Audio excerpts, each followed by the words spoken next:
le ai sa o se mea o te whai e whaai loai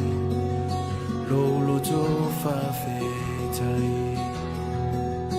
o te pese o viinga I aso uma ai alu alu muta ai tu mau oilo tua esse si ai o lima via o etuma o le alanga pesea le luia ale luia o iloa le mo fai upo na fa matala o now le alanga pesea le luia ale luia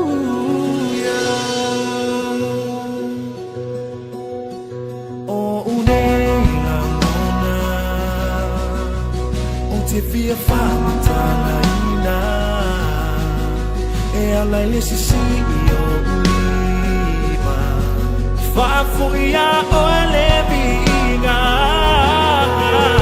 lesi si e o ulima o via o e tamaya o e tamaya alanga pisea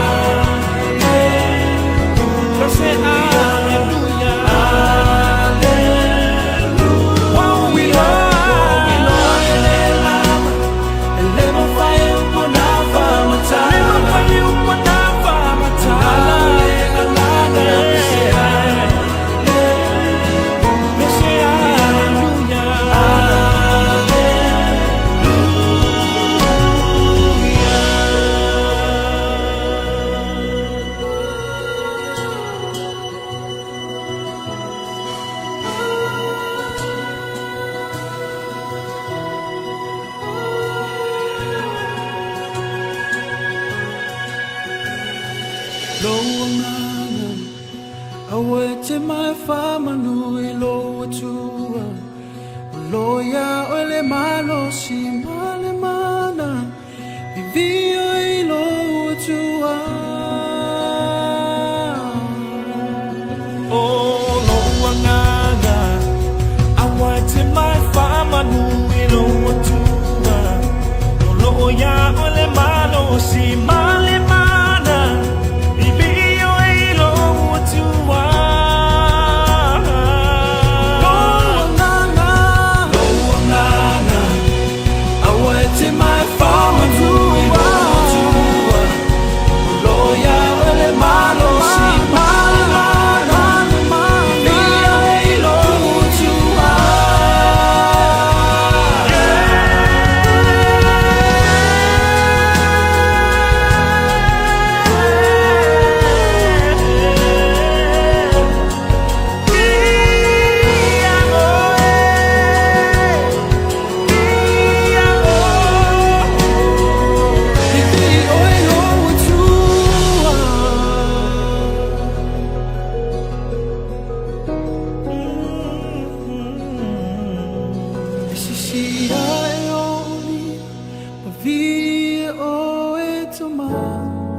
Now le alanga pesea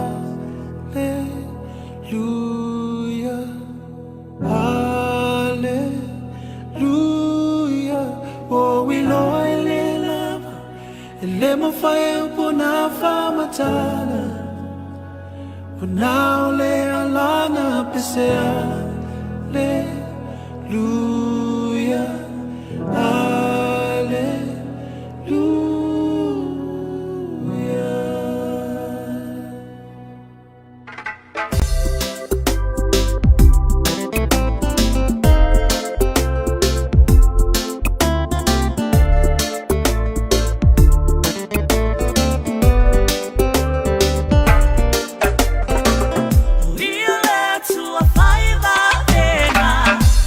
Mama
Ya, fatalofa atu ile swafu malmalo su kewiso tu fatalofa atu ai ile mamalu o shitato atu no uvi ile tua alofa talofa lava aloha malo lele pula vinaka namaste konnichiwa ya shalom shalom mai oi Israelu fatalofa foi ya te ole mai mafuta mai lungo le tato pokalame malo le soifua malo folau ya sape ngai foi matuti ma foi vale fo o meleneia wa uli soul food mo oi mau ia ile awa uli o le aso lulu o ngati tono neva i aso tato iai vi ia mo whapataya le atua pei ona iai le tato whatunga a o ia o le atua whaivavenga ia al whaivavenga nao le atua le ua tato toe whailua iai ile nei awa uli i lunga le tato pukalame le soul food i lunga fo i o penga te wailangi tu ina atua le tato pukalame se me ai whale anganga mo oe ma ia wa lea ua mahea le lunch le si vaenga le si vaenga nga kau folio e faile lunch le tino a le la ua o tama fai kuka inatu e se me ai fale nganga mo e ma o le nei o uli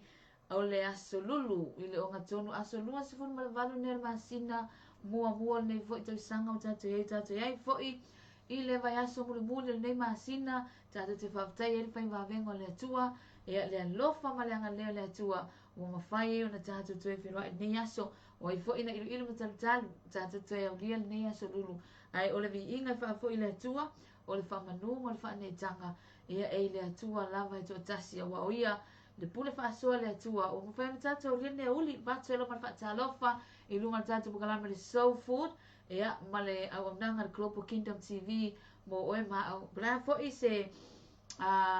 au tu fo i wata ua whiriwhiria e au watu au mai e fo i se langona i lunga tatu pukalame pe tu wha e fo i ina ia tatu wa tilo na tatu malolosi i le finangalo le atua ta ua le palengi o mea uma mai le tino al watu malanganga palengi le lei ia seki fo i lea ia o le aso lulu la tau ai o le vi inga mal whaaptai le atua ona o lona le lei o lona wha mahoni ia whaaptai fo i le atua nisi o tatou whaanga lo mafuta mai esi atunu o lo mafuta mai tantono lei lava seisi o tatou ele i whai ele atua se mea le lei mai lava le aso ngafua ea se ipa ia le nei au aule le aso lulu ia via whai le atua le ala malama whaai ufo i le nei masina tantono lo manuia mea umai le alofa ma le anga le atua so i fua manuia so i fua maua ea langi mamahi si tatou atunu ea ai lei ngai tatou au tu o le nei au au e isi al kako au tu na wai lunga tatou au tu e e ngofongofa ma fika me isa u fa malosi foi ngale na fa penga se ka komenti a wa tu au mai manuia nga e e manuia foi silan manuia pito le o le fa penal fina ngalo le tu fitu fa i le fa na o le tu e ala ile upo le tu ia tatou tau fai malosi ai ia ma fa pena o nga fau ai mati ai ia le tasa i le amatanga o le nei fo i tau sanga lua o no tatu iai o i fo ina ilu matalu tatou te maua le nei aso lulu muli o le masina mua o le nei fo i tau sanga e te whawhitai e lava o i le atua ia ma vatu e lava lau te whawhitai le atua vatu lava whaatalofa mai sa lo tatou e lunga le whaamalo whaamalo atu whaamalo mai langa e isi atunu ui lunga le tatou pukalame e isi o ka mai friends fo ia e lunga le pukalame e mafuta mai atunu ui le anga lakwa le whaatalofa o le awhesi whaatalofa ngai keirua aluakua le ale kusia le lo e no mama lama la tolu ngana tatou pawal me le whalonga me le aluaku le whaamalo ngai loa ilia le amanga ia kusi vaenga la whaatalofa vaenga is watching is like is love yeah like and share ngale o me lo lima makua le like sa lo lima kusi le share fakusa o alo share le asolulu e o ngatono ne vai tau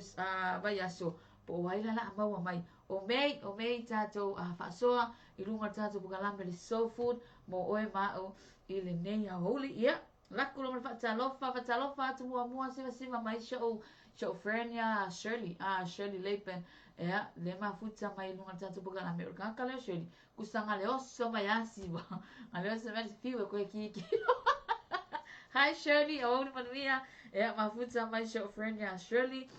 kongi mai mafaku kon lua faku kuku alo matua mali losa mai Hawaii kusanga nga umanga kongi mai faku mali losa pipi ilo le wall okay ya malia mafuta mai ngai Hawaii aloha from Hawaii. Mafuta mai mali losa and tasi kuresa ile nei o uli. Ke roanga lai. Kau fasikiseke pipi mari pa pe mari kofo ia ile so phone ngai. Patalofa oi lala ua solulu mato ngai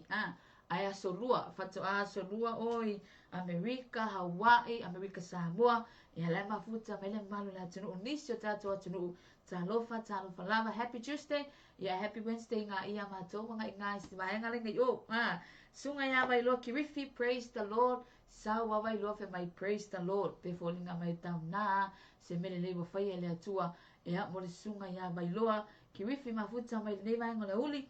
Ea fatalofa so sister anga lele anga lofa. Kaisi le ngola kiki. Fatalofa praise God, hallelujah. Iyo evi ile atua ile nei asolulu o tato yai. Telesia vi au vai vanga is watching talofa e kalkalo lima fa e fa nga skuli is watching asibaenga lea fa talofa so sister ya pule leo mafuta manea uli manuel au nanga sis fa manuel atua. Thank you sis alofa atu manuel fa nea uli ya maise sunga nga lele fa malo atritino keriso nga lue malo vi ile li ya yo fe mai ia le fa malo mai so sitafa nela langi olo ngalue ia po olo o mai wai latu fa malo anga le fa tai tere su mone aso vi ile tua o fa kesi le ota ia le vanga is watching ke kalkalo tete sunga show para ya mai le ono mafuta mai all the way from American Samoa mafuta mai ai mai ai ono fe mai vi ile lo fo le tua pe ala nga isi bayanga na ile tulanga fo ile fa nga lancho la uli ia mai se fa nga manga manuia tele o nanga my beautiful sister, love you always to ma watu fa unga le tu mo fa tai sister anga le e fa langa le tu e titi ma fa ne aso fa ta lo fa me lo marsunga fa fa nga ya Mikael Preta e por fa tono tato Clopo Kingdom TV so e fa manuia lo sunga ma fa tua fa filo a in fa ta lo fa tu la ingo kiriso vi ia le tua po ono tai upu is watching. Hello, is watching. Ya, fa talofa la sunga Pastor Mike. Talofa il fonga pokalame. Talofa auri manuia.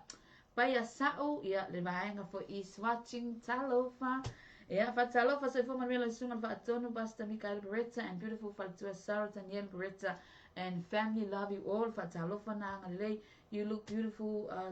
Thank you.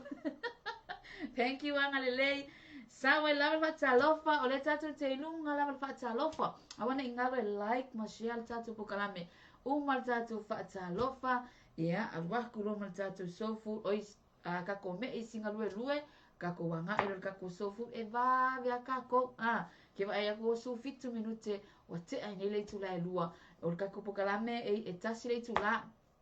ke fo i mai ya Rinky aku tato soul food ile kai ya tato ten ya fatalofa ile sunga ya shop brother ya J Jimmy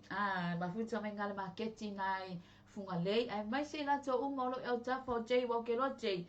kile le ke fonga J ol makwale o kele la ngavo ipe ma sanga kango J kile le speaker bluetooth fo ingale ya la fa alongo mai ya siba ngale o ka fo J ai va tu lo mal fatalofa fatalofa tu tatu pokalame ole fatalofa rock nge Wellington e tatu pokalame le soul food talofa ya te oto umalava olo mafuta mai le flea market ngai funga lei ya ile anga lei ole tota tono lo maua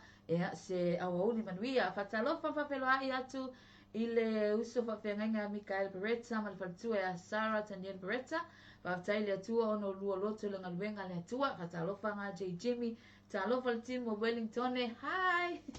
awoli manuia fatalofa fa pelo ai atu tino keriso fatalofa na J Jimmy e le amai nunga tato pokalame sister remember me please iseka soul food teki ana kama iseki yako we uso matalo malo apito family ya malo lele malo na wanga le umanga sau foi ngana ko sau fa konga pe ese ku konga wanga lele Hannah Mark Milo auli manuia Giora and talofa Giora ahele mai le e lo foi kau me fa maoli ni anga lele ya talofa sis rona manuia tele fa tai talofa tsongana J Jimmy ya my lato umolo salva talofa Shirley e kuku wangi mo. O Shirley pe Shirley le kulanga ngaya pes kama ka alanga pes aming o kuku wangi mo. Ang o Shirley le kama ngala matanga mar fa umar case. Fatalo falava. Love you beautiful Shirley Lepen. Sunga sala fai penne. Ya, lai mafuta mai vainga I swatching ke kalokalo atiti oe. Ya, fatalo fa mai ka Mikaele ya vailo ki wifi. Ma ele ono talo fa tuangane fatalo fa ngale lei sunga pasta lifeimi pe ia se konga ka kale ke vai ko tu hola aki. I malo lele malo au pito fefe hake. Auri manu. Oh, ni manuia, mafuta remember island mera mo fa pero wa makanga mera konga. Ia sunga hi Gemma, hi beautiful sis Rona, auli manuia ile mafuta a Gemma le ia auli vi ia le tua. Patalo fantu ile to fire mawi si Elisabetta Aviata, hi beautiful Sinu, I love you yang. I love you no motu ani mawi. Awoni Maria all the way from Hastings and meselainga mafuta mai inai Hastings malifanau anga lele tu sunga solo bua lilo mayava vaenga is watching talofa lava vi ia le tu asawa lava tatu fa talofa nu woka sole le lo fa asel oh wow. Thank you. Ole sunga ya Cirilla MJ vaenga is watching. Sang malfata lo for kengale anyu sami so sister ya lo metalo fisis es bang alfaka lo fatalo fata sala ole ala leo manwe tuti mga ne aso fakta ya lo fata foi fatalo for sunga ya Paulo Antonio Hunt fatalo fata forma proclame talofa so forma manwia ile neta wa fiafi it's 15 past 8 p.m. in Atlanta, Georgia, Tuesday. Ooh, wow. Manuel Faso, blessings all the way from America. Saul Faso, Alifata Lofale Sunga ya Paulo Antonio. So if Manuel Sunga, ya message faltua, mafuta mai foi ilinea wa uli matangofie. Yeah, aloha uma also mai ika eva ereko lele aku ereko lele seki na mawi e mo laku ka eva wa ko kiki ono tole teva ai mai Toi titi ku se la fa ya kala ingi sila. Toi titi ono tole te ma ai mai nei te hawi nei. Ai wala ke pole fatalo fati pa anga uma le Global Kingdom TV. Fatalo fa nga lome. Sau akoa I so se so se tasi o lo fa pena ona mafuta mai le nei uli. O ka wa lo fatalo fa malo. Wa le fa good morning le tai au. Sau lo lewa uli venga le lawa uma ia tulanga venga le mai a fo inisio ongan venga sa fe ngai ku se ai folo ai lunga ai pasasa lo marfa malo ya ti oi ia marfa talo falta to pokalame fatalo for sunga ya fatalo falo mer sunga ya Pastor Mike male ainga fe mai lo malo me namaste ia marfa kalo fanga mako intia e piko in kiolo Joshua Leone fatalo fatu alofa atu talofa ni ia malo ni talofanari lo malo au pito vai so se fa kalo fa sa lo kenyo lo me au le leila nga blue alo for mo thank you pule for my outfit do o au le leia kuai lunga tato pokalame ne oli fa manvia le tua hola mai nga o fa kalo fa nga ma ko o bula vinaka va kalevo sa o fa kalo fa lo ngane manga yo o le au nga ia halo lo keta fa kalo fa nga ma ko nga o solmonga al waku so se mea and konnichiwa sawa oi lomi sawa oi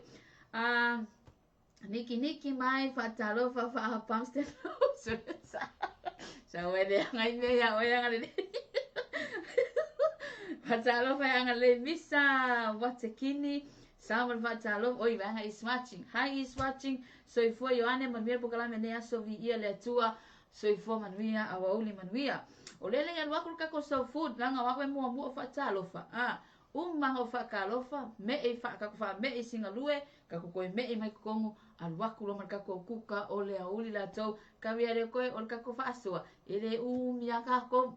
se ka ko palmea al waku wa sa ko se kilo ka ko lu su 12 minutos te enale tu la lu al ne auli lo sa per fa talo fo al meno waku wa lo fa kalofa ko fiu be la fa kalofa Soifua manuia. Yes, o fefe au tonga, shalom, pastor. Oh, saala, malo lele, malo au pito, lo sunga le fefe au malo sisu. Ine nei aso, ine lo mana nei le atua. Toi titi a wo titi o yanga le, seki ka whelua ai yanga le king of ese po mare, mafuta mai nunga tatu pukalame, talofa le awa o ya solofua Yohane, ya sama fa talofa Luisa Ayang. Hi, Luisa is watching, and my brother Kapeneta too, all the way from Samoa. Vaenga au fui mu, le mafuta mai e show tongane ya Kapeneta, ya mal au fenga venga mamalu, vaenga au fui mu ina I Samoa. Talofa mal au fenga venga mamalu mafuta mai fo ine ya fiafi, ya ai fata ua mai le jema tulanga venga le ole ata fia le asolulu la hatou. Pepe Lee ya is watching. Hello, momoli ata lo faanga show tamai Samoa lo faanga mawisi isi e momoli anga ele tamama tua ya fa muina aviata mafuta mai nai papa pulei e savai e ke longa lo o ke longa la waku wa mawa mai o va ile mene na ngayo o afo wala krekele vave ya kusem laku ange mawa ange lo faanga ni mawi ya o le vave nga lo wa sabunta Fatalo fa hoki lunga and hoki sole. Dia yang alele. Praise God, sis ile tua. Ni hao lai sawa fatalo fa. Kusalo o maku wa. Adela kama abaku sibaeng ale fatalo. Como está? Fa Filipino. Malolam sa ine yaso fatalo fa ti ine LA Palasi Kimu. Ya fatalo fa mai ia sunga Kapeneta mai LA. Langa ya kemi ngai si ime LA oi pono. Holy Maria brother. Pepe Lee talofa tausala talofa. Ia te oe mafuta manene ya uli. Ea. Sawa ya fa talofa tai le li utatu feloa ilunga nepo kalame ioe vi ia le tua. Kia palofa ati lo ile fantua mai sen no faru ne wa uli. Manuia ngalwenga fai ngalwenga ainga malava. Ea talofa lava sister fia mole ato lavia. We. Ia seki lo wo ngalei. Awoli manuia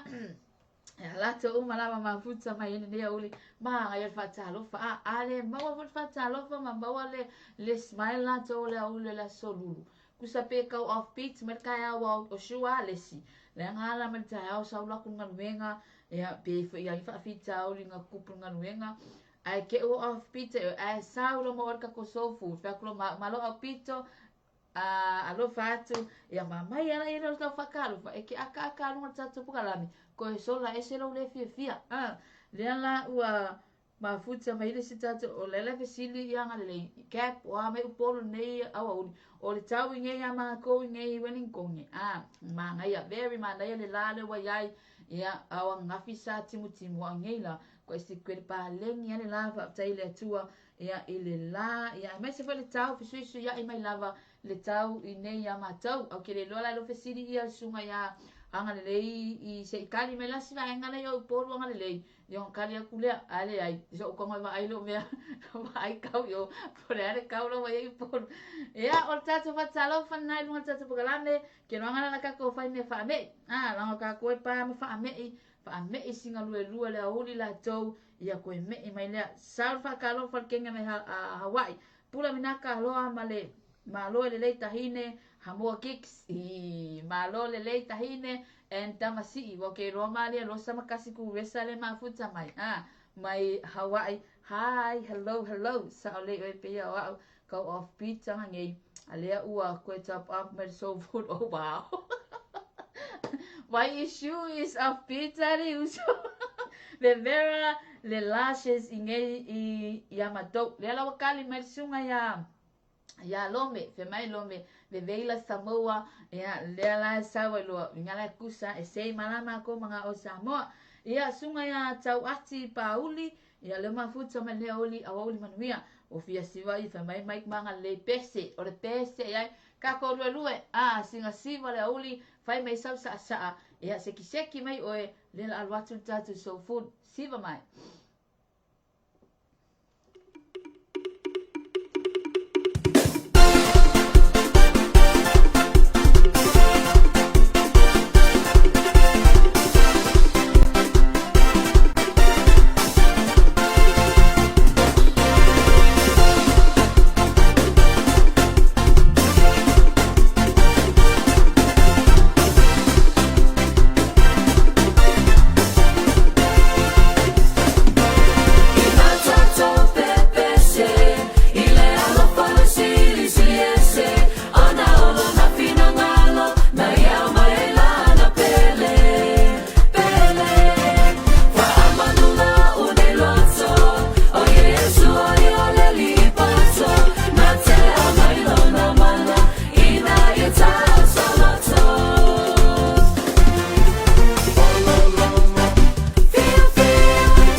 Ia, malo le sa malo le siva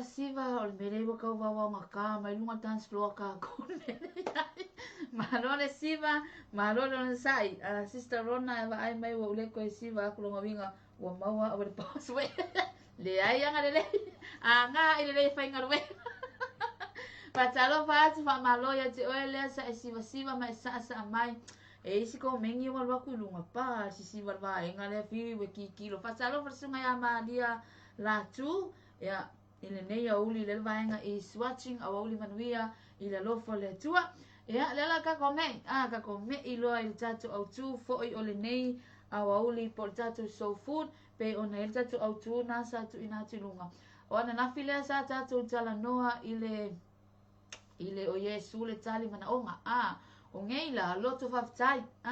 e so o mea se ka ko mea sauna fe upe fasu ma tolu ne fa utu ya ili nei mai nga luka suma valve pe fasu ma tolu fe mai ona va ai lo le ona bata o mulmuli atu e te ia o vi atu le tua o lo atu le nu uma ona la to vi atu le tua ma nei o le loto faftai o le tawaso le sa tatu tala noa ya nafi ia o le loto faftai le tatu autu ile tatu soul food no mo winga i taua ya te i tātou ona toi whaafo i le whaftai pe ona vivi ma whafetai o le vivi o le akana o le loto whaftai o le tawaso i le atua a wā o le au pupula ma tau tawaso e ke roanga so se mea e whai le atua se mea le lei e whai le atua mo e mau se ilonga whainga le wa e ilisi kemi whainga le e whai le atua wa tali le atua lo mana onga makua i lea kai alo to whaftai o tātou e le koe fialu e whaftai le atua e ngalo lisi kemi ke ia ngalo nganga kalia mana onga whe mai wa la lea ai ele kemi kakaonga whaatau e lo loto whaftai so se kemi e whai le atua po se si whai tangata taua i o lo loto whaftai pe o le koe foi ma le whafetai ale tawaso wa le sa alanga na kau mia le langunga o le waso sa whinga le babao e tangata na mua ai akili nga alanga le tawaso i le atua inga ua whaalonga le tawaso o Yesu lo maliu mai lungala le whaalonga le whaalonga le waso whaapea lo malo whaatuatua ma le tawaso mai o Yesu la o ke malo ai o lewa keren waso kusala o le lawa uma wha malolo le atua waltala Yesu nga whaita waso wa e malolo lo whaatuatua o ngeila e te tau ena ave loto whaftai o le tatu whaasoa loa i le whawhetai pe ona vivi i le tau waso ana mea la maari ei kuse e vivi i aku le tau waso e le ilo ka waso le mamu ia koe iskanga kola fu le ke iange u vivi i aku wai e ili si kei me ave o ilo loto whaftai le atua ai whai oim wha mangu ianga ili iskanga kena o kafa kusala whaftai a oi al mele na whai ele atua mo oi au ke ewa ia ku oi o lai on me malisi ka aka kazi o lai wa ai o oi o se whamanianga e kari e tali le atua e lo mana onga ai whamanuia i fo ile atua le loto o lesi tangata i lo ala lea ave le loto whaftai i le atua ta ua ia ole i loa e oi mahau tātou i loa le whamanatu for so food mo i tātou ia tātou i loa na toi whaafo i le whaftai le atua whaftai le atua so se mele lei ana whele atua e renga o mele lei e i whawhitau le whaatanga i le atua e whaftai fo ilo loto i le atua i whawhitau anga le ai whawhitau langa o tua atu whawhitau e i manuhi o le atua anga le ai lan whawhitau anga le ka waso lea anga le malolo e le ilo ta waso le whaftai le atua e whapenga i hau whapenga whema oi tele ia whawhitau li tatu te ui e renga o mele lei lai whapea o mele lei ala ki whawhikai le hai e so se mea lava e ke me e whaaui e oi maa le atua i tu tono whawhita auli ia lewa e go flu ai ma e manu malo mai ai ai e sau rua whai whawhitai le atua wa ke loa anga le ai le atua e te le manu malo mai so whawhita ai awa le tati e le o langa wow ta awa ia le whawhingi oh wow le kero whawhita auli ia o le o langa whawhita auli a le tahua ia o lo tango e tuu i le atua pei ona e le tatu au tua nafi o Yesu le tali o manaonga manga tali le atua lo manaonga ke ofo ia o ke ofo e ke au pe a ele maua le loto whaftai taua ia loto whaftai me anga kala pa tatu pakala me le pese ngali loto whaftai e taua ia te i tatou ona tatou toi whaftai le atua i me uma ele ngata foi e ile si tangata e ile si o uso e whaia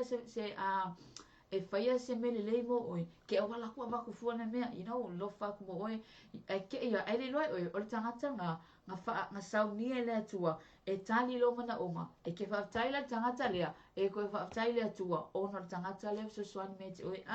ia o tato au tu na pe ona fa so fo i fe mai na ko vivi ona va ai lo le o mata ta waso vivi lo le ta waso le atua wa ke ka waso ke pa ku la fa vivi me le ku yo ku i le atua onga ole wa fa va ai e le atua na mate fa pe na o ma e ke mi ka ko ke ka waso e fa le nganga e ke mi fa pupula le atua mai fa pe atu fa fe tai le atua o o lo ai me le ia ai sau ma ngai ku sa e ka wo lo able le pela ai o so me lo ma chema le tela o be ko este kia o kenga e lo ku ai chema ia pe fe le pela le fa manatu mai ai foi ele sunga ia chema ile nei auli luka na sunga fitu fa sunga le ono o le mai le pela le mai ngosia ai fe mai ko se fulu nga fa malolo ko se fulu fa malolo kasi anga ko e fo ko akase vai ta ua tele loto fatai ai la ko fisi de su po fere ko ai va nga po fere si vai nga fa malolo me vai ka ua loto fatai usa la fa pe si vai nga la ka ko yo me si lo ka ko malolo a o tangata tu tasi ta ua yo lo loto fatai e ke ko e fo e mai le tua pe o le fa manatu mai e chema ia fa pe nga fo tangata le sa ma wa le pe ta ua yo lo loto fatai e le nga te fatai le si tangata fatai le tua ia kele o mea o venga o mele le o le se foi fatai le tua e lo wa o le aso ma le aso au lio le i tu la o le se kone wa ka kele lo 5 minute i lo mo tatu o langa a lo fatai ma lo fatai le tua e i ke mi ta te ko flu e te lo fa fitau a le fatai le tua ia e le o tu o no ina i ta to le tua so se mea ta te o ia e ke mi ke la ko ki ki la ver ka vale ko ki ki e a fa inga i se fa la velave ai o ingai e ke sau e ko e kuma fa pe fa tai le tua i lau pipuinga ma lau le leonga ia e mai se fole nei o uli tatu yai i lungo pe ngalo ngalo le e ala fo tatu fa soa ta ua le tatu loto fa tai i le tua ia pe fo i ona ka kala ngo venga le fingi sa malia ne ngalo e asu vai ne ngalo asu vai ai laku fa i loa le tua sau fo the same thing le ka wasonga fai sau wala fingi ngalo fai le ta o le nu ia le mere le foi na fai le tua mo lona o langa wa anga le alu fa finge dia e le fai loa e su le a foi e le fai loa e su le o yana nga sala sa fai ia sau le po sa o loko sau alfa finge nga e le ko fa ka dia finge e a fa pe fai le tua se me le mo o ma o ke ma ke fa kai au e te mai te whawhitai lea tua. Wa le si lea te whawhitai a le te mai, ai ki o vai me mai, nei, whawhitai a, langa e leo ngai a mea ngā, e whawhitai oe, a le mangui e lis ka anka ngau au kawha. I ke wai kangala kau ka mea pia, so wa le lei a ngā, nei, it's like, e go kei fo ia, e whawhitai oe, whai mai lo malis ka ngā sori. Ko i kau ngā, ka pulala me re whai re, kuse, ke e alo wa urge whape ngare loko lis ka ngā au kawha. Whaapea oi le ai na longa winga lai ka kaunga o whaiat me lea bla bla e tā ua le loto whaafitai le tua pe ona whaasoa le mat whaasoa jema mo mo te salo ni e 5 whape sungal malu i o tō whaafitai mea lava a wale fina ngalo leo le atua ia te o tō ia ke wise Yesu oka nice ma nei an whaasoa ale sunga ia jema ia o tō mea lava mea le lei o mea sa wha le lei wai ke o wha peles lei si o ki alfa kai ele o le lei le aso ngai sa o ele o Jessica mudia ngalo waso le ai e okay wha vetai so o se mea fe mai wha talo wha soa jema mea wha vetai I mea o a mea ke go through wai o a mea te tupu leo langa ia e wha vetai le atua le si kemi whaingale usape pe la ki te talo le atua e so mana onga ku sape ke vai ke lo tali mai fa fetai le atua pa wal me ya ngal fa fetai e sa wale atua lo na taimi ma fa I loa mai ate o ma e ha le tali lo mana fa fetai fa fita o le awasa lu ai le ola fa atua tua o tangata ai u lava ina e man malo e fa fetai le atua fa fita o li e u ai mana e fa so a lome ina ia e manu malo a le fa fita o e kire lo o tangata manu malo a ele ui e tonu whaafitau I ke rei roa o isi tangata manu malo ma e malosi pe a e le ui tu tonu whawhita auli. Whatalofa atu so pare a Tavita Manu all the way from Seattle ina i Amerika e angalisunga ia ula tiata po tiata le whatalofa mai ia i lunga o tātou pokalame o uli manuia i le lofa le tua o tātou pokalame o le tātou whaasoa na i lunga o tātou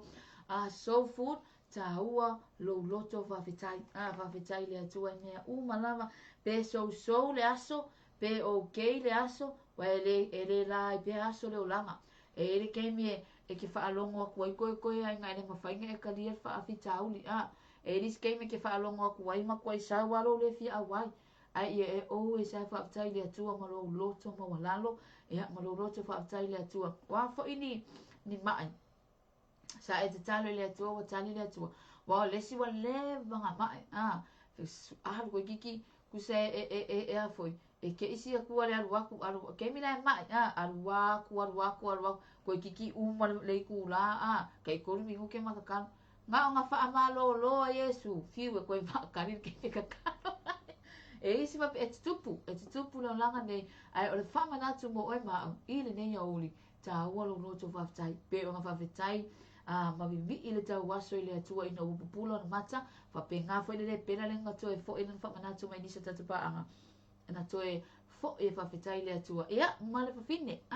fe mai fa fetai ua ia fa iloa mai e ke me ana o e fa pe ele se kialo me nga fai e ke me fa manatu to ile atua i lona lo fa tu no ele aila e ka kaula nga fai o mene e lo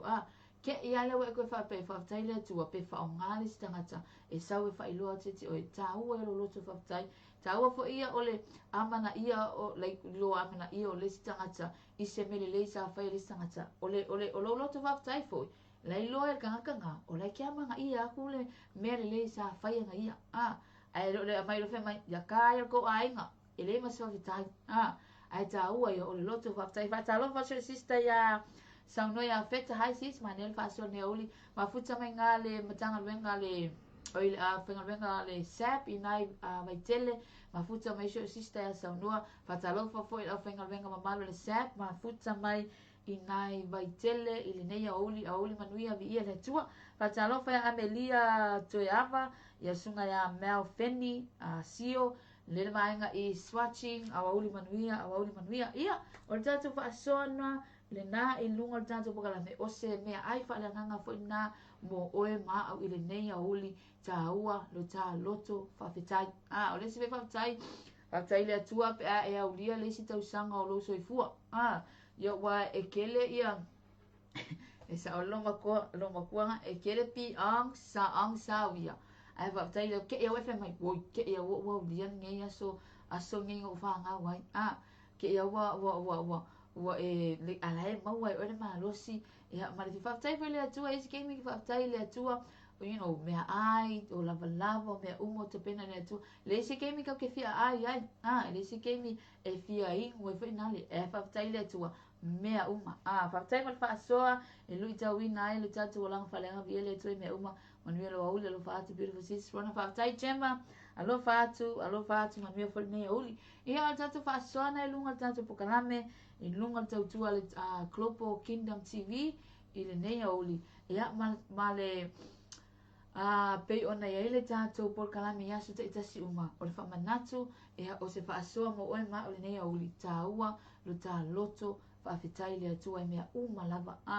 e le whaapena o mele lei tāua velo whaafetai le atua i whaafita auli o lava whaafita auli o lo e facing al gaming e whaafetai le atua whaafetai le atua po le ase mele lei ngā a kupu mai kua ko whaafita auli ngā wa o tua atu o lo i manui o le atua ia o le tatu whaasoa na nei o uli whatalo whaatua le sunga ia Jarlis fui ava kome ma futa mai nei mai ngalo whatalo foi ia pa anga ma futa mai so staff o nei la langi o lo e maua mai tatu pokalame aso te itasi uma mai lava la sunga fua se pa ia le asfareili e aluatu le tatu soul food po le mea aifa le nganga mo oi mao le lau fa manatu mo i tātou le nei auli tāua lou loto whaafetai e ilis kanka whengale se ilunga e whaia ko se kanka momolunga se me whako awha whikai te ai e kamai kiki o le atu e nga tangata e awe whaafetai e amana ia foi e le tangata na lou langona pe awa ai mai o lai ke lako ma le whaafitai. E o whai le atua, e tā ua whai, le ame lau whaafitai le atua, e taimi mua e ki hala ma le tai au, o le whavenga mua ngai tupu lo uola, mo lo soifua, mo lo uola, o lo uala ma le tai au, ala whai ma le tai au, breathe in, ako breathe out, siku wedi ele ia. Ia whavenga mua ngai te whaafitai le atua, i aso uma o le tātou wola whai pia, i aso uma o le tātou wola, i aso whai so. Ia, o le whamanatu lana mo oi mao,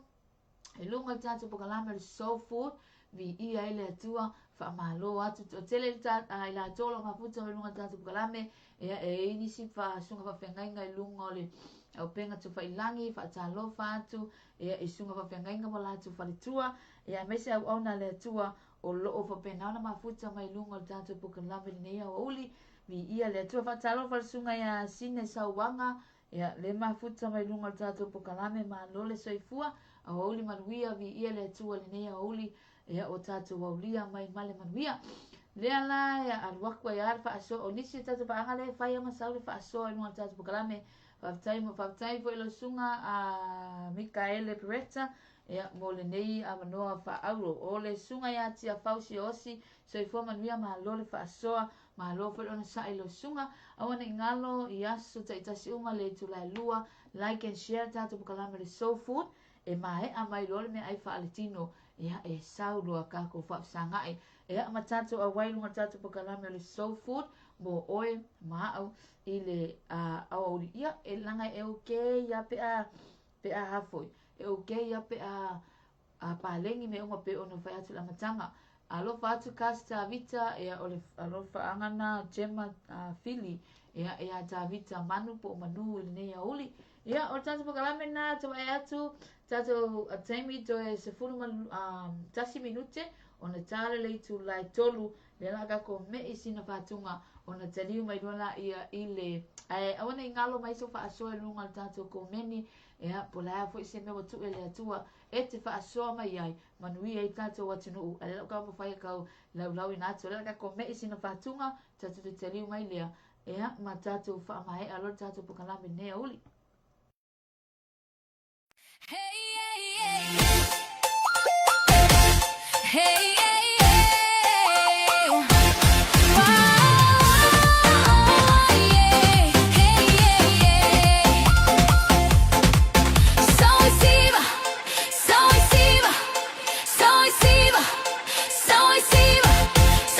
Siva,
Tafata alofa tatali mo tatu pakalame nei uli malu tai au fantanga mea masiva pesena owa.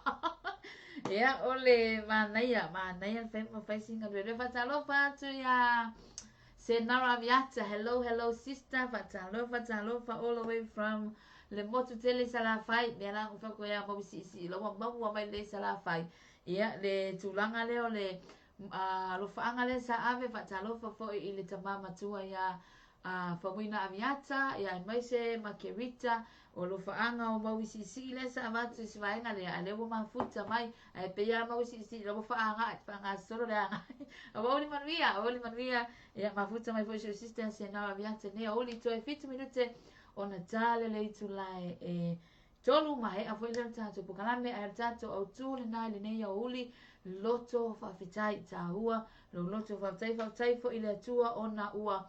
aulia mali nei auli e moni lava la talata le tai hao le auli po le auli fo le afiafi ai ana le se anole puipuinga mali leonga le atua le se fo imianga fatai fatalo fatu ile malufau tama ale langi hai mama malufau auli manvia ya mal aunanga fo le maola mafuta mai fo le nei auli vanga e swatching so fo manvia mesele au tau o mafuta mai fo le nei auli mi ia le atua sunga ya tia fau talofa lava ia o tanto o tu na por tanto porque la mena ne uli lunga le onanga ale Global Kingdom TV pa talofa sunga ya tapu soa se Stefano ayo lupo leo mafuta mai o uli manvia ya te oe mi ia le tua maenga is watching is love is care talofa lava ni so tanto pa anga lo maua atu ia ile anga leo le tua ia itiute mafaiva fa solo foi ile nei au auli e ai mai se le nei aso lulu su malvalu o le masina Januari le tato ia i titi foi fa mai a foi le le nei masina tato va tai foi le tua wa le tato te le lo le aso tai au me tu pla so tai au le bona sila fia le tua ia al tato pokalame na se upu foi wa le to tamali singa ngana foi o papelo fa fonga Samoa fa mangala o nei le atoa e ile anga le atua ile nei aso i tuti mafaiva o te toe ai mai se fa anga ai atua ile fa mai ai na fo i tuti mafaiva anga le atua i tuti mafaiva pe o nei ai i tatou ile aso male aso e tatou toe fela le aso te ai le tu la lua i tatou pokalame le soul food po la fo se kuka fa nganga awa nei ngalo ia maua pe le loto fa vitai i so o se mele lei i so o se mea lei ia e taua lo tatou whawhetai le atua me uma ia o tatou pokalame na lei le atua tatou whiloa i le asa tai au mo se si whaupoponga le tatou pokalame le tu lai lua Lord bless alofa atu tofa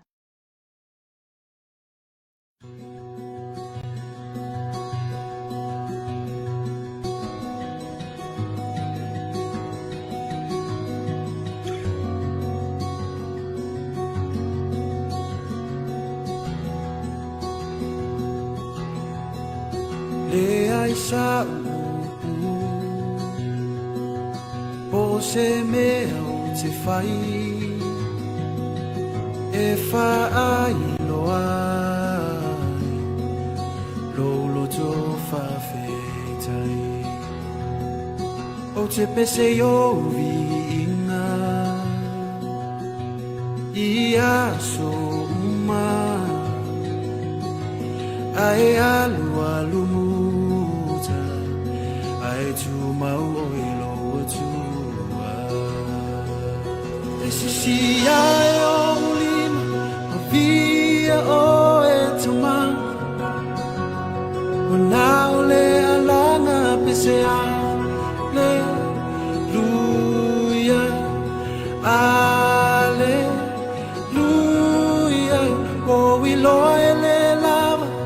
ele mo fai upona fa matala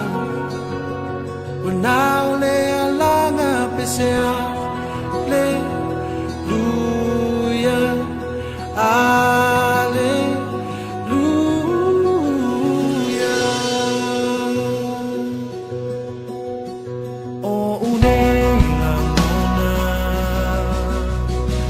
Via fama talaina e alla ile si o uiva Fafuya ole binga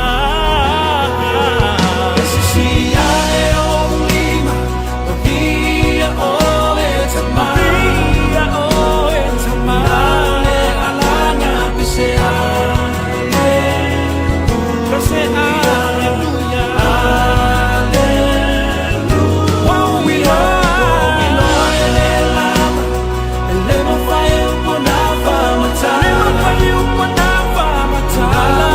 Alana pisea Kase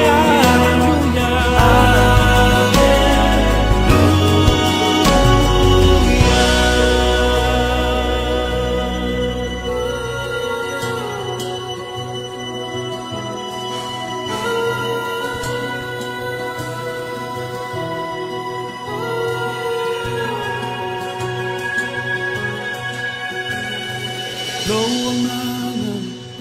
awete mai fama nui lo tua loya ole malo si male mana vivio i lo tua Oh, lo wanganga awate mai fama nui lo watua lo ya ole malo si male mana ibio e lo watua Loangana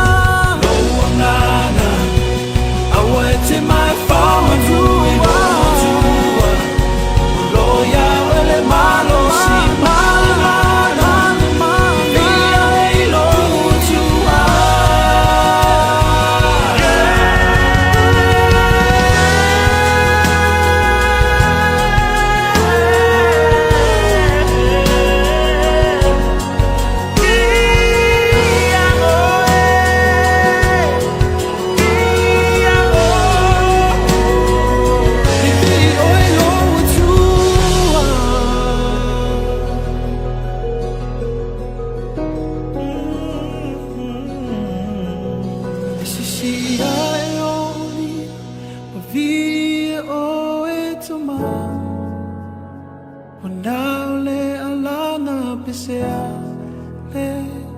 Hallelujah, hallelujah. Oh, we loyally love. Ele mo fai upona famatala. Now le alana pisea. Hallelujah.